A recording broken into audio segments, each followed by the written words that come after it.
Alberto मुझे कभी माफ नहीं करेगा, बल्कि और जल्दबाजी करेगा फैसला लेने में। अगर मिस सुजैना को पता चल गया तो मरीना से बात करने चली जाएंगी वो खुद, और एल्बर्टो को लगेगा कि ये भी तुम्हारा काम है। इसको देखो गौर से, मैं ही हूँ, मैं ही तो हूँ ये। लेकिन ये सही क्यों नहीं भी हो, होगा। शादी में जरूर जाएगा। योला देखो, कुछ ऐसा तो नहीं है ना जो तुम मुझसे छुपा रही हो। कल एरेज़्मो भी तुम्हारे हवाले से बात कर रहा था कि तुम मुझसे बिल्कुल भी बात नहीं कर रही हो। मैं इन चक्रों में नहीं पड़ना चाहती, और पहले तुम खुद अपनी हालत देखो। तुम्हें उसकी लाइफ में वापस लौटना ही होगा। आपको लगता है हम ऐसी शादी में खुश रहेंगे जिसमें दोनों किसी और के बारे में सोच रहे हैं? तुम दोनों कोई पहले कपल नहीं हो जो इस तरह से रहोगे।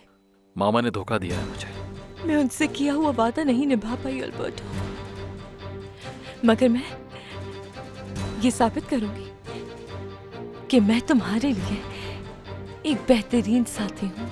वो डॉक्टर सुतेरो की कॉल आई थी तुम्हारे लिए। वो डॉक्टर भी अल्बर्टो की तरह उस अंधी लड़की के पीछे पागल हुआ है। हम शादी करेंगे और कोई हमें अलग नहीं कर सकता।